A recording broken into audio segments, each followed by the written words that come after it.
Hey, it's State of State. We got your Nittany Line update. It's a football discussion with Tom and Justin, so kick back and press play. With former Penn State and NFL defensive back Justin King, I'm Tom Hannafin. This is State of State. Please like, comment, subscribe, rate us, and turn on notifications. Follow us on social media at State of State Pod. Comment on our YouTube channel. And if you haven't done so already, you can become a member of our YouTube channel. For just 99 cents a month, you can get all upcoming episodes of State of State, plus our entire members-only playlist, ad-free, commercial-free. Hit the join button on our homepage or follow the link in the description of this podcast. This podcast is presented by BetOnline. BetOnline is the world's most trusted betting platform and your number one source for all your sports betting action. Baseball season is in full swing, as are the NBA and NHL playoffs. There are so many ways to get in the action with the latest odds, news, and scores, even live in-game betting while the games are being played. With the largest selection of odds on everything from Major League Baseball to the NBA, the NHL, and UFC, BetOnline remains the number one online source for all your sports wagering info. In between games, head over to the BetOnline casino with all the top Vegas-style games, including poker and live casino. Penn State fans, are you feeling confident that the Nittany Lions can win college football's national championship next season? Lock in your futures bet at betonline.ag today. State of State is presented by BetOnline. The game starts here. State of State is a proud supporter of Blue White Outfitters. Blue White Outfitters was created as a retail shop meant to highlight the confidence, competitiveness, and fearlessness of the elite athletes found throughout the history of Penn State University. Check out their Lockdown U and Lawn Boys merchandise today. All sales from Blue White Outfitters directly benefit Penn State student athletes. Also, official State of State merchandise is available now. Support the show and grab State of State t-shirts, hoodies, hats, and more. Visit www.bluewhiteoutfitters.com today. Hi, everyone, and welcome to State of State. I'm Tom Hannafin. He's Justin King. For the first time in 4 years on this platform, I believe, we have an episode coming out on a Wednesday, but not at 5 a.m. Eastern time. I sincerely apologize to all of our diehard followers. You guys have been extremely supportive over the years, listening and watching this wherever you get the podcast. Yours truly had the travel day from hell yesterday and nearly lost all of his recording equipment. So we're here and we're getting you an episode as always on a Wednesday. So thank you very, very much as always for joining us. J. King, how are you, man? How you hanging in there? That's good. Hump day, like you said, after holiday weekend, it's almost like after a game. You got to get in the cold tub, do all that stuff, recover. But I think I'm back at it. I could go for a cold tub. That'd be nice. A little wake up. That'd be cool. Yeah. I wanted to start off because there's a lot of stuff in like the broader scheme of college football, I think, that we can talk about today, because it's kind of quiet right now in terms of Penn State football. Recruiting is going very, very well for 2026, 27, 28. Penn State continues to kill it on that front. So that's just kind of a monitor it and wait and see. You guys know how we operate on that front. I wanted to kick this off, and I do want to get to reseeding and some comments by the SEC Commissioner Greg Sankey, how that could affect the Big Ten, Penn State.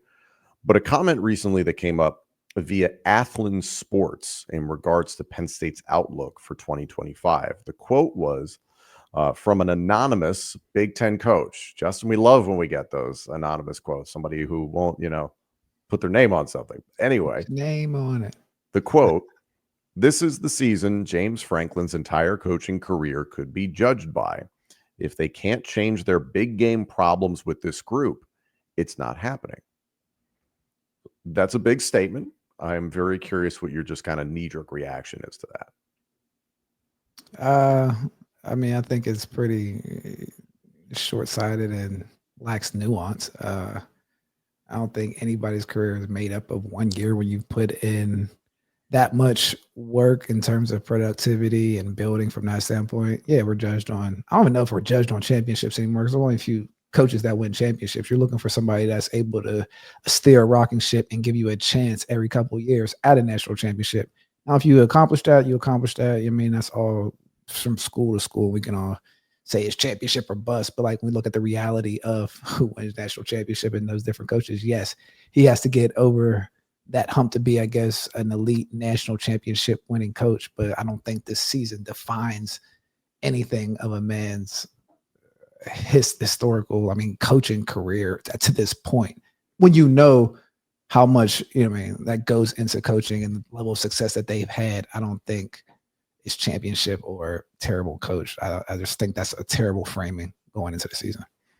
It's been so interesting because, I mentioned the reseeding thing is out there. So it's completely revisionist history now. Everybody looking at the 2025 college football playoff. They're like, oh, well, Penn State would have been the 4 seed. And people speculating Penn State would have lost immediately and that they wouldn't even have made it out or made it as far as they did.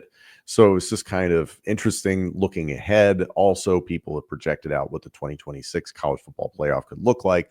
Some people at Penn State going as far as the national championship and winning it all, losing in the national championship, potentially getting a first round bye and not even getting past that. Like, everybody has a different opinion, which is the interesting part of this. So it remains to be seen. And I think the reseeding is going to be important in Penn State's future in regards to the college football playoff, because I do expect Penn State to make the playoff this year. But whether or not it depends how it happens.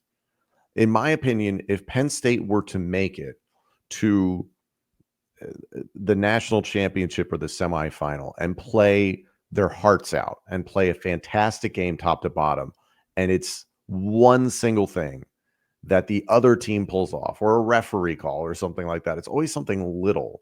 If that were the case for Penn State to stumble and lose, how do you pin that on James Franklin necessarily? Now, if they go out there and they coach a horrible game, then yes, you can pin it on him and he'd be the first person to stand up and say, yep, I did a bad job, all that sort of stuff.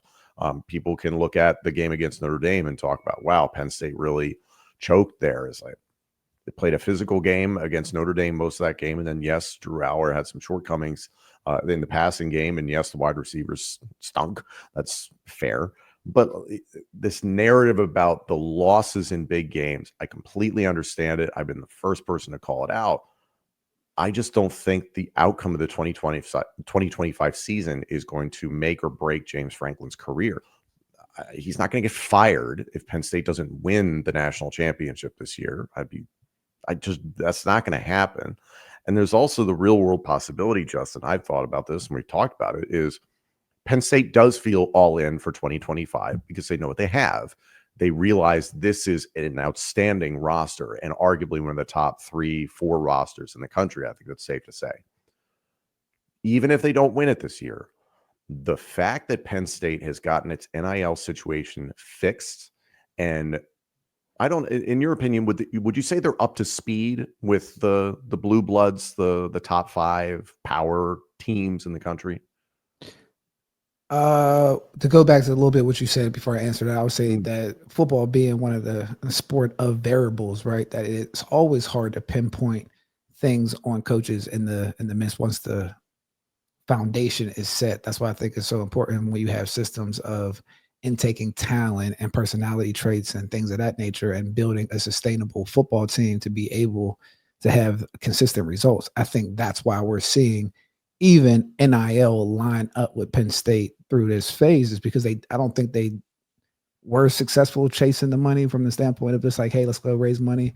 But they were successful in identifying the people that wanted to support the program and build with stability. And I think that's what we see when we talk about 3 seasons with 10 plus wins, right? And some with 11. And so when you talk about NIL, everyone catching up with them, I think the industry or the ecosystem is kind of matched up with how they've been building their roster and how they've been approaching NIL. So, I mean, again, it comes down to that curated development of each ecosystem because it's so different, especially when you talk about sports and how you engage with the fans and what the ecosystem's used to dealing with, right? Like, we understand that the fan base of Penn State isn't necessarily like the ones that are into like the pay for play mentality, but they've been doing a great job with fundraising going around. I think changing the messaging of what's happening, it definitely helps when there's been supporters that have been reluctant and they still been winning. So it's like, okay, let's get on track. So I think it's been more of an internal operation than it is like them catching up with, other blue bloods. I think they've caught up with the ecosystem and how the fundamentals of the business have started to operate in their favor, which we've kind of talked about for the past couple of years. I feel like, at least from the outside looking in, they are close to being completely caught up to be able to compete with the Ohio States, the Georgias, the Alabamas, the Oregons, the Michigans, the list goes on and on. Those teams, Texas, all throwing around some crazy money as of late.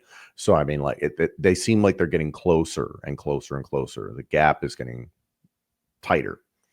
And yes, it's all in for 2025. And I've been the first person to say, yeah, there could be a drop off in 2026. Not anything drastic, but like there's a good nucleus of this team that's not going to be there in 2026. But that doesn't mean that 27, 28, 29, Penn State is the chance to be viable for 3 consecutive years to potentially contend for the national championship. I think that's potentially what this program has set up. Now, it remains to be seen.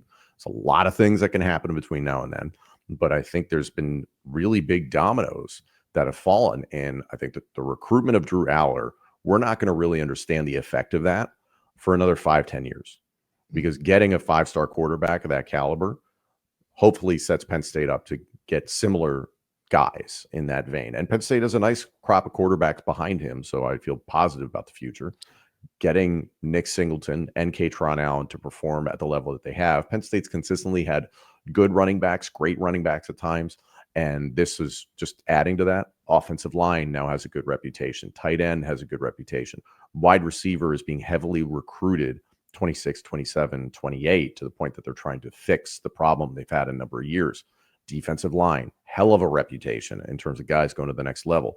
Defensive backs, lockdown you and I are biased, but damn, they've really put out some very good talent. I think that's only going to get better over time.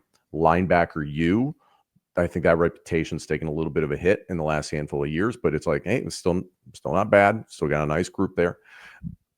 What Penn State has been able to do in terms of catching up as a program, I think is going to set themselves up for the future. So this broader concept of this season is James Franklin's entire coaching career, and it could be judged by 2025.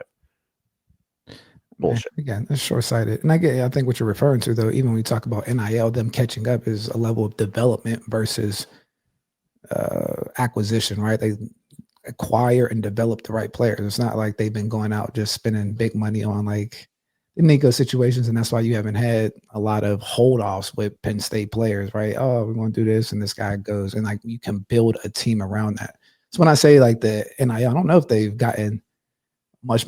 I mean, I don't know how it's gone from that standpoint, but I know that their operation is different than most programs in terms of how they value this stuff. We talk about retaining your players that have built with you versus bringing in new players, and how that value is assessed and how it's paid out. But again, I think that's what they've been successful at, is like the right asset valuation for the players that they bring in and developing, and not just trying to acquire talent all over the place. And I think that operation or philosophy of building a team has caught up with the landscape, where now we see like, okay, we have to be responsible with the money. We have to have team chemistry. We have to have all these things to be successful. And they've done that within the unpredictable times. And so, yeah, I think that's why you're seeing success these last 3 years. I don't know if it's just all about like them just throwing around big money. No, I because I don't feel like they have. I feel like they put. That's exactly what I'm saying. Yeah, like they put it in the right places. You know, like yeah, right. Yeah, they've secured the right guys, and roster retention has been a goal. And the goal from the beginning is getting somebody who fits, and culture and all that sort of stuff. So that way you're not running into those situations of a Nico Iamaleava, that sort of situation. I'm curious, in your opinion, refresh my memory. The cap of $20.5 million begins in 2026. Am I correct? I believe so. I mean, it all comes down to what the courts say and how those appeals go and things of that nature. But I know it's more about the roster limits at this point. So theoretically, like whenever that cap comes up, and that is for all sports at every school. So who knows what that's going to be for football? Like every program is going to have to divvy that up accordingly. And obviously Penn State historically has always valued football first in terms of all the sports. Do you think Penn State structurally the way they've handled NIL, all those sorts of things, is better set up to handle a situation where there is a cap than other schools where the thought process is just throw as much money at the problem as humanly possible. Absolutely. I think you're talking about building a sustainable football team. I think they've done that when, I mean, I'm not gonna say when it hasn't been the most popular move, but I think when everyone's like, "Oh, spend money, get this guy," and whether it's coming out of high school or in the transfer portal, I think they paid players that they recruited out of high school, right? Like we always talk about the NFL going through the draft versus free agency. They've been a draft developing, recruiting developing type of team, and I mean, with the historical evidence of recruiting, identifying the right guys, like you got somebody like Abdul Carter. He wasn't a top 15 player. He was number 3 overall pick, right? And like that is like true development when you understand the raw abilities and tools and identify the personality traits that you're looking for from your team, from the head coach down, right? So when you talk about talent acquisition, alignment from talent acquisition to economic impact, all the way up to the money, people coming in to see the team, like that is the art of, I think, sports business. So regardless of how you do it, whether it's money up top and you're trying to buy the talent acquisition versus like methodically building out talent acquisition to go all the way up to alignment where you get Pat that comes in and now everything seems to be, chink and chain as we move forward. That's when you start seeing real special things happen. So, I mean, I think alignment is magnetic. And I think now Pat has come, even with the president, you're talking about alignment from top down and spending money through the talent acquisition. So you're just putting more fuel into an already productive talent acquisition process and team building thing that they've had going. So without any obstacles, you should see some level of sustainable success. And as kudos to Penn State in aligning all the way through, which has been, I don't think people realize, like a 15-year process since, whenever Joe was gone, like we've still been trying to get aligned. And I think this is when we're just now getting aligned. And so to judge the outcome of once the alignment happens, I think is bullcrap, because we see that it's been just an upward trajectory, even with obstacles and everything going on. So we just have to assume that moving forward, things are in good hands.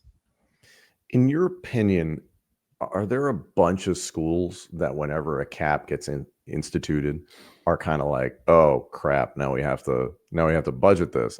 Or is it still going to be a situation, as has existed for a very long time in college football, where the McDonald's bag full of money is still going to make its way to the appropriate player? Well, that's what they're trying to figure out now in the court systems, right? Is how are they going to police that $600 payment through NIL with the Deloitte clearinghouse and things of that nature, because that has subsidized all the different funds that have come from internally or let's say collective or contract money from football standpoint. Now they can make up any difference from, hey, I got a big donor that's going to fill this gap, like at Texas Tech or anything like that. So I think places like that, it becomes a little bit more difficult. Even if you max out or pay players, you have to still get back to selling the core basis of what the school provides: opportunity to play, the platform to develop, all the different things that actually are at the basis of the game. And I mean,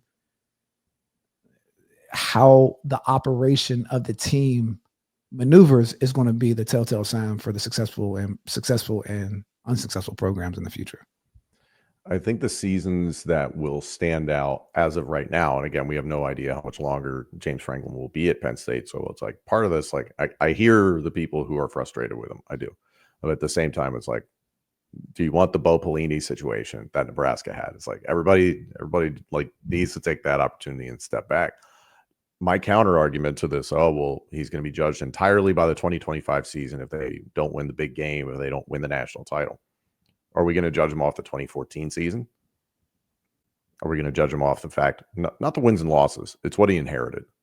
And he didn't really know what he was inheriting in the interview process. Like they gave him a little bit. They didn't tell him how bad it was. And then he came in and realized that the entire program was upside down and they had guys off the street playing major Big Ten football.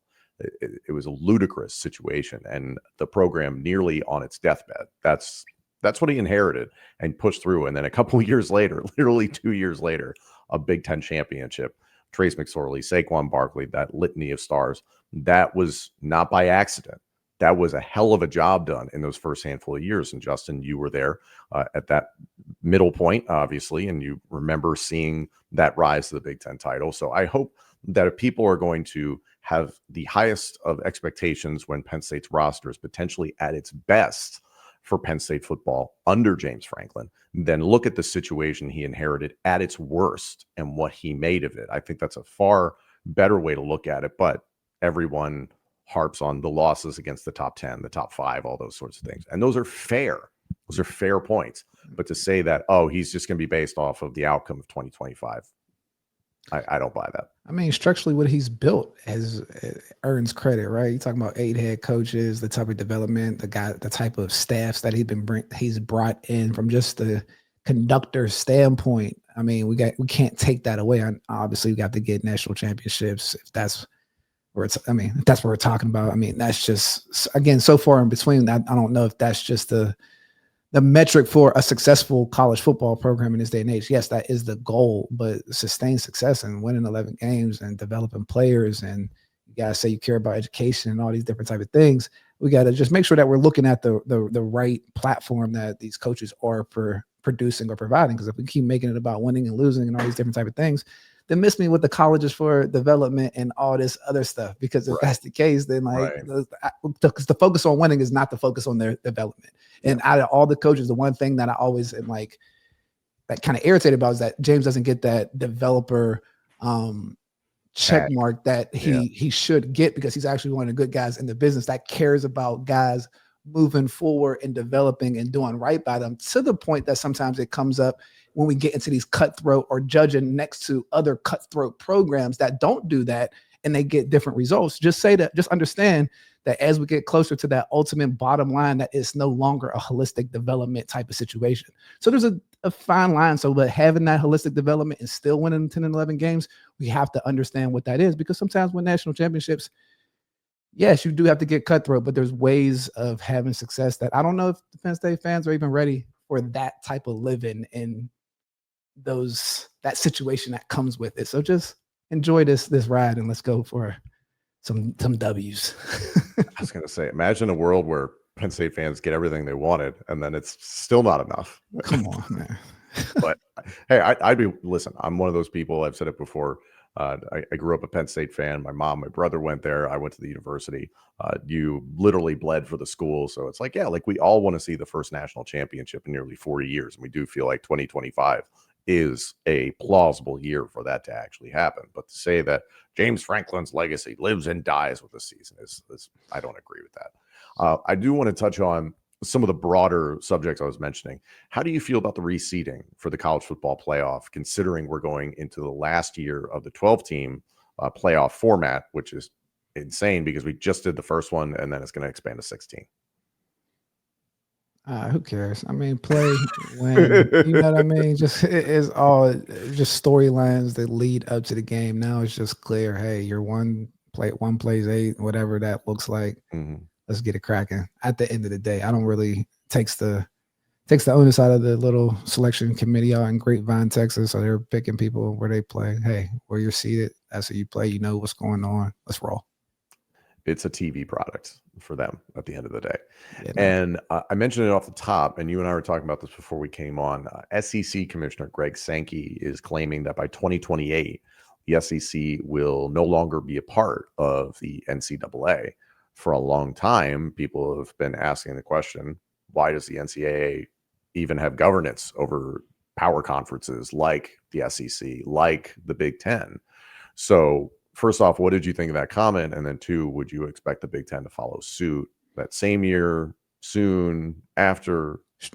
Sure. I think we saw this coming for the past couple of years, a super conference developing or just breaking away from the NCAA nonprofit amateurism structure, right? I'm always posting, amateurism is dead. And these are the signs that point to it. And from a legality standpoint or just a business structure standpoint, the college football playoff is actually set up to house this super conference, because everyone from the conferences are trying to aim to get into the college football playoff. The college football playoff is not associated with the NCAA right now. It's already a structure that these teams are getting paid from, trying to participate in. And so it it makes it to where it's the nice shell to kind of house a 32 league operation or whatever the conferences operate. But I think that's where it's coming is a completely separate entity, which we've anticipated for some time now. But of course, the SEC will be the first to say, like, this is what we're doing. And this is the cutthroat piece that I'm talking about in just a different approach. When you say sometimes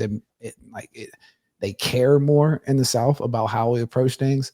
That goes all the way down to talent acquisition, how we do that stuff, how we deal with players that aren't good enough or don't develop for us for the football standpoint, or go to that bottom line of winning. Where you dispose of players where that's not the mentality or the personality that we like to love or be like at Penn State, right? We like that holistic development. So just understand what we ask for sometimes and realize the success that we're having with a developmental staff and coaching operations still is quite impressive. That's not an excuse to not jump over the line, but just know that if you guys want to get to the line or look at some of these different things, I'm in the weeds, and it's not the same. Let's put it that way. It's not the same, and it doesn't produce the same results from holistic development from athletes. And so just be happy and enjoy the ride. I'd be very curious how that would play out in terms of what restrictions the NCAA would attempt to put on the conferences that they keep. Because if the SEC potentially breaks away, it wouldn't shock me if the Big Ten also broke away. And there's been a lot of talk for years of like, hey, if we're doing a playoff, let's do SEC versus Big Ten. Now, most college football fans get up in arms about that because they're like, well, then all the other games don't mean anything. It's like, okay, like devil's advocate, most of the other games don't really mean anything in terms of like the outcome of the season, in terms of who is the national champion. You can throw in the ACC because of the success of Clemson and Florida State in the last 10 to 20 years. So you can understand that. But it's like, yeah, I wouldn't be shocked if we got to that outcome. But then it's like, hey, for the conferences that would potentially be left within the NCAA, is it all of a sudden putting restrictions on recruits or incentivizing recruits? Be like, hey, if you don't go to the SEC or Big Ten, here are all the benefits that you could get from being in the Big 12, the ACC, Mountain West, Pac-12, if that even exists after a while, by staying within the NCAA. Or if you go to the SEC and the Big 10, it was like, yeah, they'll probably have more money and the best players will go there, but you'll still see the developmental programs. And within that structure, you'll see the stepping stone programs within that structure. So all of a sudden, where you're going to a G5 and maybe you're like, oh man, I could get a chance to transfer to Northwestern and play Big Ten ball. Now being in those Power 2 conferences, playing at Northwestern is like playing for the Charlotte Hornets in the NBA, hoping to get to the Los Angeles Lakers. It's like, yeah, you're still in the big leagues, but you're not where you want to be. You want to bounce up, and you might not have that chance to bounce down without taking a hit in some capacity. Like, I think there's still so many elements of that to this that are uncharted for obvious reasons, but like there's still so much to this that has to be figured out, from NIL, transfer portal, how do you pay players, contracts, the conferences, conference realignment, separating from the NCAA, the CSC, how do you regulate all this stuff? Like, we're not even close. and people are already exhausted with it. Yeah, man, all this stuff in sports business, I guess stability is key, and there's a lot of mechanisms that are incentivizing the lack of stability across the board, whether it's coaching, players, all that good stuff. So if you can find yourself in a place of stability, because we're just now starting to see some of the effects of the moves that players are making, like coming from the personnel side. A lot of times you don't get your report card for 3 or 4 years. So like I'm completely used to making a bet and being excited 3 to 4 years later. So like now these things are happening. We see that the Denver Broncos didn't select a transfer portal player last year, right? So you start talking about NFL teams are using all these different mechanisms to evaluate players. And yeah, we can be short-sighted, and teams are going to start identifying like, hey, I'm not taking guys that transfer schools because like they can't deal with adversity. They don't know how to deal with obstacles. They don't know how to develop, whatever the case may be. There's a personality trait that fits with guys that are jumping around, or just